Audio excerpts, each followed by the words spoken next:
hand to the now session, got the prayer, follow the pledge. Heavenly Father, just ask this morning, keep your hand on the Boulder County Commissioners, Lord. Just keep your hand on all the orphan and seafood workers, Lord. All the county workers, we ask this in the name of Jesus. Amen. Amen.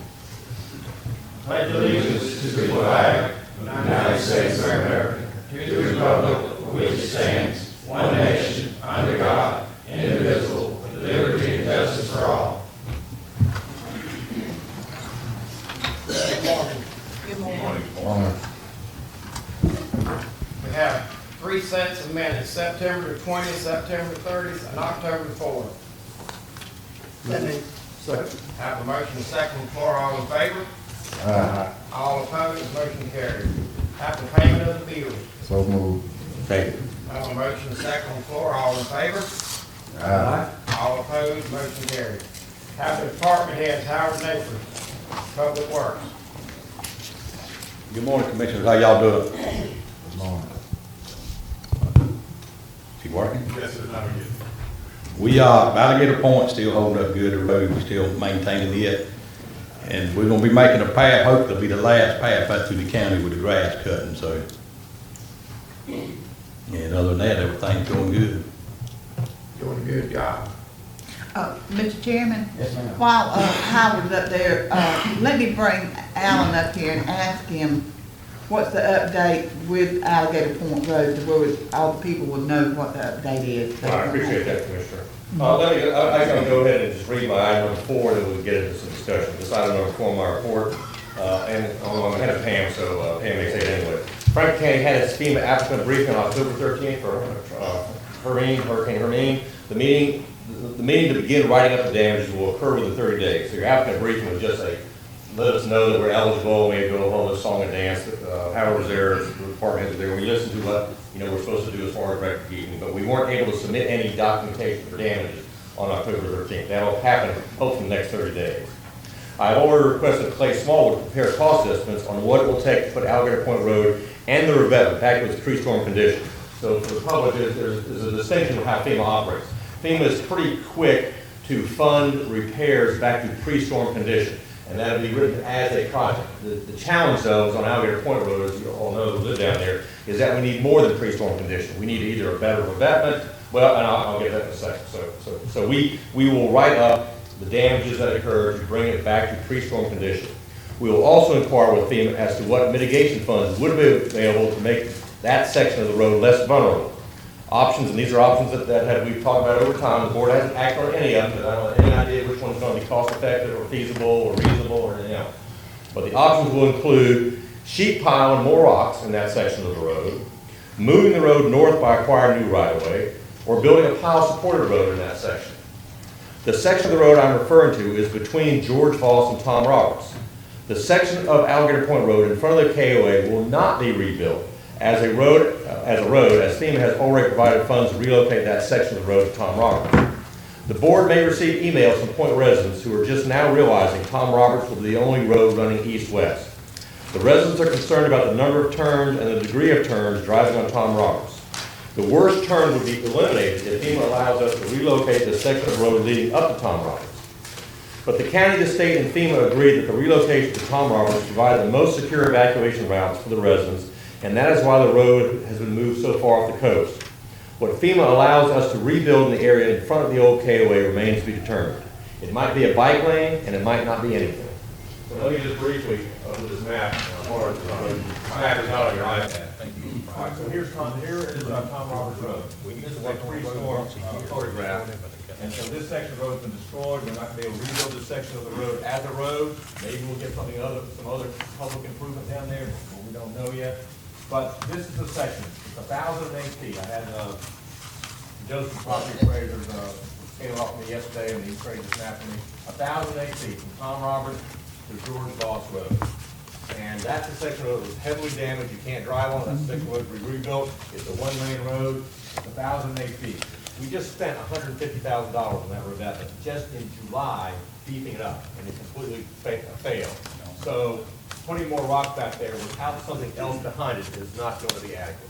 But FEMA will give us money you know, with a general statement, they will allow us to rebuild the road, free-storm conditions. So we'll get some money to put more rocks here, we'll repair the revetment, we'll get money to rebuild the road, but that's not enough.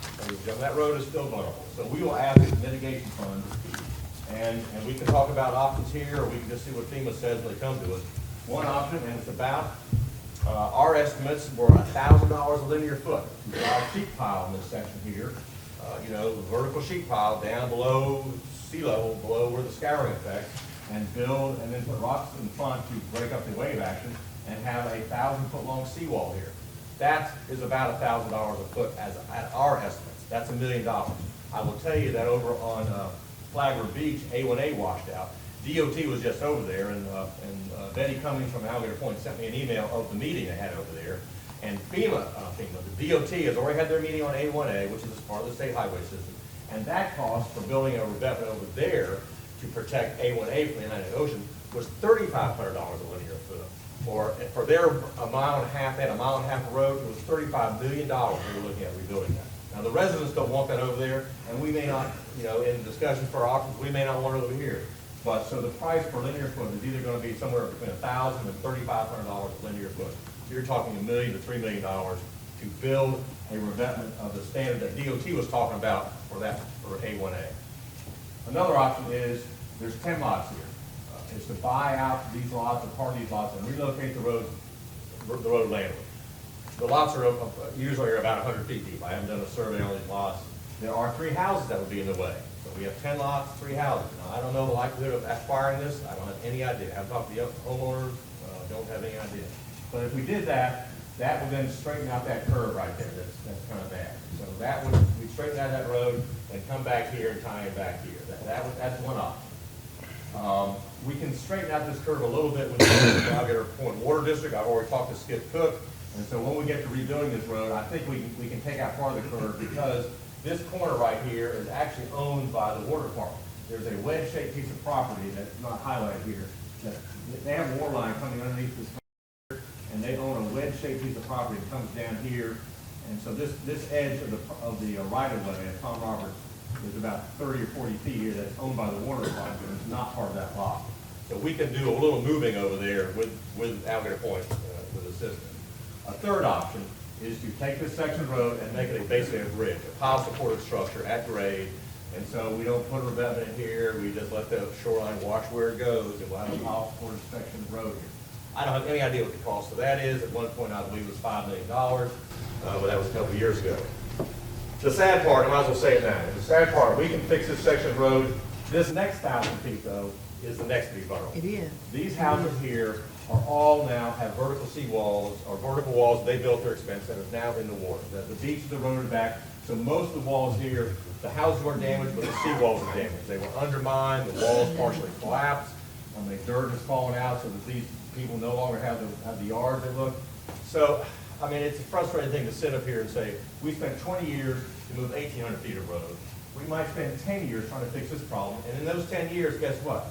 We're gonna have another problem. Well, not only that, Alan, but to the west, is what we call the break. Right. To the west of it, there's a big problem there with Yes. Chip Morrison Road and Yes, all. yes. And, you know, a lot of people, you know, we talked several years back about building a bridge there.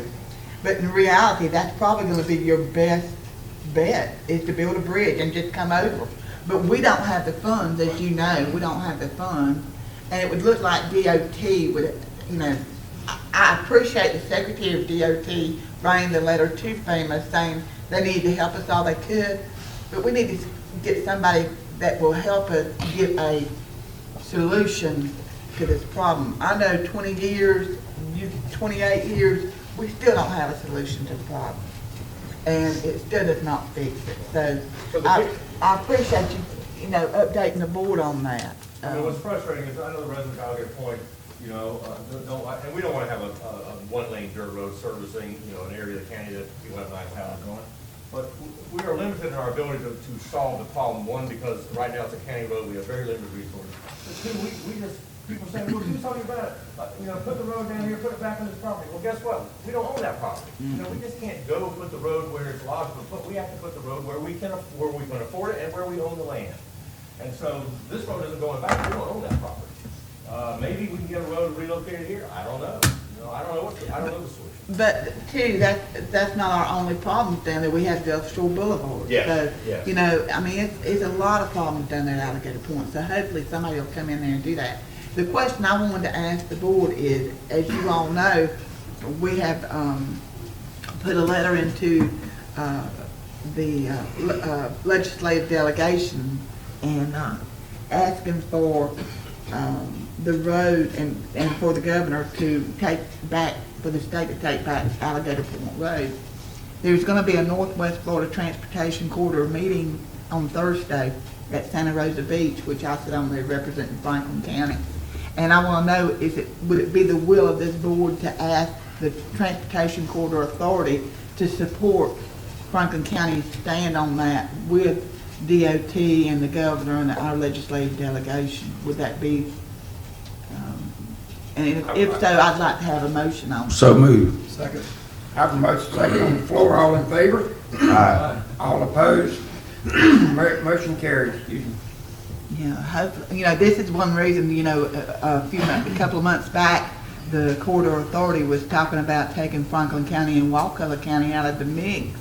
And this was my concern, that we would never have a voice as far as Highway 98 or the arterial, you know, the arteries around 98.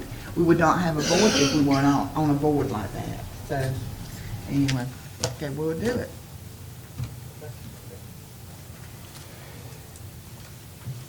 Anybody got anything for Howard? Thank you, Howard. So, Mr. Fonda David, Solid Waste. Good morning, Commissioner. Morning. I don't have anything for you this morning, other than just to let you know that my race is coming along pretty good. Yes, God was with him for sure. yes. One item I have, Mr. Chairman. Yes, ma'am. Fonda, Yes, ma'am. next weekend, the weekend after, hunting season's gonna start again, and if we can get those carcass containers fixed and put them around the cane like we always do, sure would appreciate it. Okay. Anybody got anything for Fonda? Thank you, All Fonda. right, thank you. Ms. Pam Brownell, Emergency Manager. Good morning, Commissioners. Morning. I do not have any action items for the board. Still not heard anything. Again, like Alan told you, they got 30 days. We have submitted our request, but not heard anything when FEMA would actually come in and write our PWs. But everybody's getting up their documentation. Anybody got anything for Pam? How did the cities react, Pam? Did y'all get them? Actually, I think it was a real good meeting. We decided to, at the applicant briefing, the state actually went over the new super circular, and we discussed with the state the fact that they had requested our help. And we're actually going to file all their debris as our debris, since we had that request, is what the state said that we could do. But And it's easy to do it that way, since we picked it up anyway, we have all the records for the amount of debris, it's all photographed, it's all segregated, so we can show FEMA what came from the cities and what was the counties, and they agreed that was logical, since we have it all documented. So this storm, we will file, because the cities made our request. Bam did a great job of advising the cities on a bigger storm, we may not have the resources, cities, so you need to get your pre-storm, debris management in place, and they appeared. they've asked for our plans, which we have a FEMA-approved debris management plan, which 2 years ago, I sent them that information and tried to get them to do this plan. Because we will qualify at some point for that 2% discount. That's a one-time thing, and we're not using it on this storm, but for a big event, yes, we'd use that. So they've asked for all that information. I've sent them copies of our plans. I've sent them copies of my RFQs or RFPs for my debris monitors, my debris removal. So I'm hoping that they're going to move forward. I think they had a good understanding that that this time we could, next time we can't. They need to have their own stuff in place. So I've already received an email from Lee asking for all this information. We burn it on CDs and going to get it out to them so they actually have a hard copy, because sometimes when you send emails, sometimes it's just easier to do delete rather than open and look at all the stuff. So if we actually hand them a hard copy, then there's no coming back to me later and saying, well, you didn't send it to me. Yes, I did. I gave it to you on a CD. And again, I've told them, any way that I can help them. Now, whether they're going to file for we explained to them they're eligible for their police departments that work the storm, that's an eligible cost for them. That's money back in their pocket. Now, whether the cities decide to file on that, that's on them. But it was explained to them what is eligible. Commissioner Massey, did you work that night? Were you out in the storm? All night. That's an eligible cost. But again, they have to be their own applicant. That I cannot do for them. They have to be their own applicant. They have to file for that reimbursement. I'm hired from chin down. Well, again, those are things, and that was all explained to them. I think that was a really good meeting. I think they have a better understanding, and again, I did specifically request that the city administrator and the mayors from both the municipalities show up. Carabelle's mayor, Ms. Brenda LaPaz, she showed up, so I think she has a good understanding of what it's going to take during a disaster, and how your paperwork has to be done, and how your documentation has to be done, and what you can actually get reimbursement on. And if you got people out there working, it's just some paperwork and documentation and keeping up with your hours that you work and where you were at. I think between all the commissioners and myself, we've hammered it into our departments of what they've got to have, what they've got to have. The last time, I'll say on the applicant briefing, so the county was there, obviously, you had the cities there, and you had Alligator Point Water District there, Skip Cook was there. So Alligator Point Water District is looking after their own affairs, people on Alligator Point, and he's gonna make a request, because they had a blowout or break on Alligator Drive, as well as another damaged section of Gulfport Boulevard. So I talked to Skip, and we're trying to work ourselves together so that we can get the water line relocated as we put the new road in for DOT 1 Gulfport Boulevard. Anybody got anything for Pam? Thank you, Pam. Mr. Eric Love Strand. Good morning, Commissioners. Good morning. I do have one item that requires some board action today, and it's relative to getting the year 3 amendment approved for the turtle lighting grant project. That's actually item 7 on my report, Commissioners. Which one? Item 7. This was intended to be a 4-year grant project, and we are moving into the 3rd year of it. Board action to authorize the chairman's signature on the DEP agreement to provide funding for year 3 of the Sea Turtle Friendly Lighting Grant to the county. The budget that will be approved for year 3 will be a total of $64,837 for the project personnel and purchase of additional Sea Turtle Friendly lighting. Including the additional funding, the total amount of this grant to date is $158,733. The FWC is also party to this agreement. The grant funders for the project have included a salary upgrade to $17 per hour for the permanent part-time position that serves the project, so that there would be a parity with the new Dark Skies Turtle Lighting Grant personnel that will be hired by University of Florida IFAS office soon.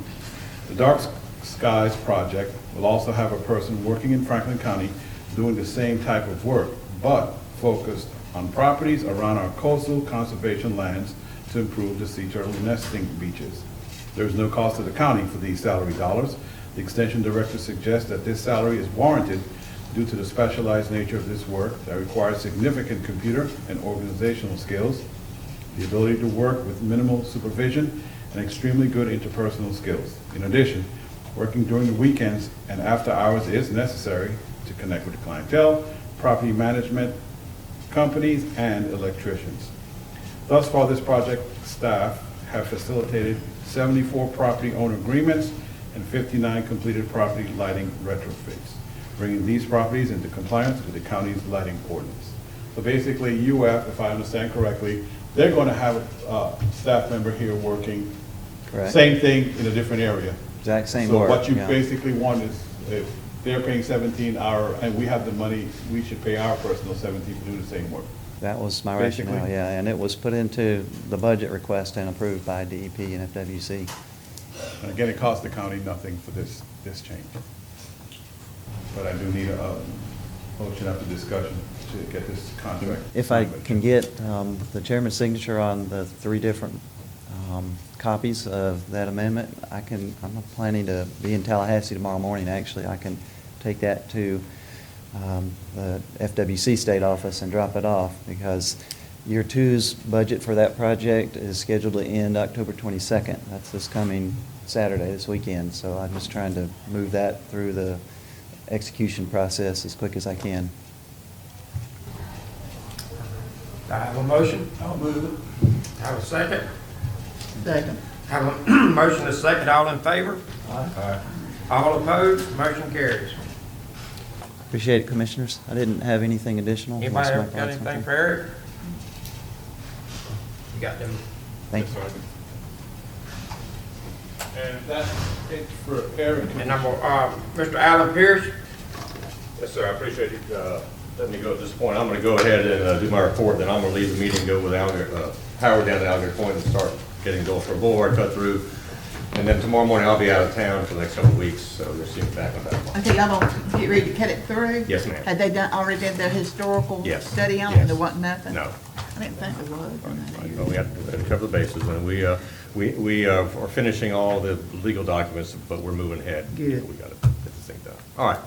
On Monday, October 10th, the Consortium Consultants, ESA, made a site visit to Franklin County to discuss consortium funding. This is a summary of what was discussed.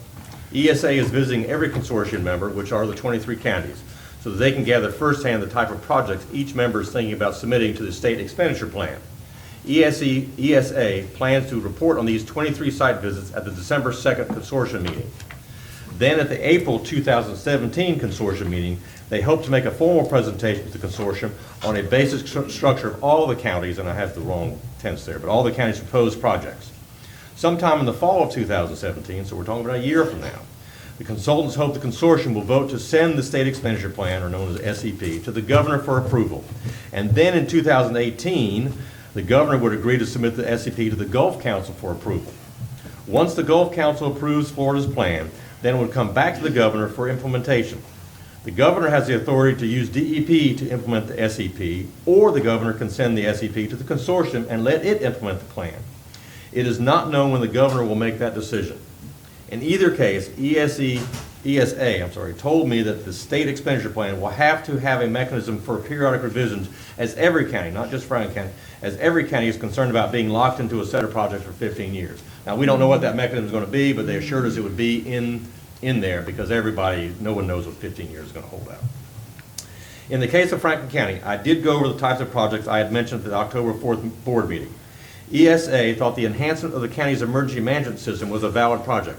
We talked about expanding the project to include a hardened evacuation shelter if possible. Since the county does not have any plans for such a building, although Pam gave me just a floor plan for a building, but so we don't have any building plans, it is possible, ESA said, the consortium funds could be made available for design and engineering that would not come out of Franklin County's share of the funds. Apparently ESA or the consortium set aside design and engineering for certain projects, and they're going to look into this scenario where they might be able to design our building for us, which would be great. We also talked about the main priority of the county. Was rebuilding the Apalachicola Bay. I had the point on my mind. Apalachicola Bay as a fishery. Until the U.S. Supreme Court is settled, we do not know exactly what sorts of projects the county would submit as part of our package of SEP projects. Commissioner Parrish attended the meeting and spoke extensively about the uncertain future of the bay and how it all depends on the outcome of this 20-year litigation. I'm sure later on in this meeting you may talk about the litigation as it comes up. But Commissioner, unless we have a crystal ball, which we don't have, we don't know what sort of projects we should be supporting for the future of the Apalachicola Bay. So we told ESA that, and they seem to understand. We also talked about Franklin County's participation in 3 economic development studies and the timing and the expected outcomes of those studies. And you all know the studies. One is the DOT airport study being done by Avcon. The second is the 4-county regional study being done by Gulf County. And the third is the regional study being done by Florida's Great Northwest. In summary, it will be at least 2018 before the state expenditure plan is approved. And then, once the plan is approved, the priority of projects still has to be resolved. ESA is hoping that the Florida Association of Counties, which we're a member, will undertake bonding list of all projects so that all counties will be able to start implementing the projects. I personally do not think that the 67 members of the FAC are going to put the FAC at risk for funding projects in only 23 counties. I mean, it's an option that ESA says is out there. I just don't see the fact doing that. The consultants acknowledge that without a bonding mechanism to provide enough funds, the debate about which project would get funded first is going to be very intense. So, and I don't have any idea what the outcome of that's going to be. As to address Commissioner Lockwood's question from the last meeting, a city cannot submit a project directly to the state expenditure plan. At this time, the governor has authorized the consortium to come up with a state expenditure plan. Only counties are members of the consortium, so only counties can submit projects to be included. A county can submit a project for a city, but the city has to make their request through the county. All right, so that's that item, and if there are any questions, I'll be glad to answer. But Commissioner Parrish was at the meeting, and the meeting spoke extensively about the dilemma the county's in, about what our future is. It's just so uncertain. It's very frustrating. And I agree with you, Alan, being on the board of directors for the Florida Association of Counties. I don't see our 67 counties agreeing to fund projects ahead of time and ahead of everything. I just don't see them doing it. I mean, one option that ESA mentioned, and this is somewhat more feasible, is that the state expenditure plan, as I recall, Commissioner Ferris, it was $300 million. And so let's say that they fund, since we expect there to be revisions of plans, so let's say $300 million over 15 years, and we're going to revisit this thing every 3 years, so we'll have 5 revisions. So we divide 300 million by 5. Well, that's $60 million. Is that right? So maybe they would bond $60 million for the first 3 years. You know, they might do it in increments. With each time we revise a plan, they go out and bond. It's possible, but I don't know. I mean, $60 million is easier to swallow than $300 million. Florida Association of Counties may represent all the counties in the state. Right. But I don't see Florida Association of Counties having that much bonding ability. That's I don't just know. me. And I don't see a place like Palm Beach County and other counties saying, oh yeah, we're gonna risk our, credit rating for. Yes, sir, I've been telling you about this ESA company, so finally you saw for yourself what I was talking about. Yeah, the dilemma is, I mean, Commissioner Sanders and Commissioner Parrish, you all know this, the problem is ESA, because the consortium is structured the way it is, it's a public entity, the members can't meet, except at meetings, but ESA as a consultant can meet with everybody. So ESA, is getting more information than any individual consortium member is getting. ESA is the one talking to the state, ESA is the one talking to the council. So ESA is in this very pivotal role, and we just don't know what the outcome's gonna be. And the other issue, Alan, Mr. Chairman, if I might, is there's only been allocation each year over the next 15 years, and these bigger counties with more staff than we got are gonna have projects shovel ready, where we don't have the staff to have our stuff together and have everything done, the engineering done, design done. So other counties are gonna come in with projects ready to go. We're behind that, so, and then if you got to vote every year as to where this allocation of money goes to this county or that county or what project, we're gonna be behind the 8 ball because we're not prepared for that. We don't have the county staff that some of these other bigger counties have. I mean, they got hundreds of people on staff. We got 6 or 7. So, I mean, and I tried to get that across to ESA, I guess you're calling it. Right. We got needs and we got things we need to do, but we don't have the staff to prepare all this stuff and get everything done in the time that matters. So we're gonna be behind the 8 ball every year.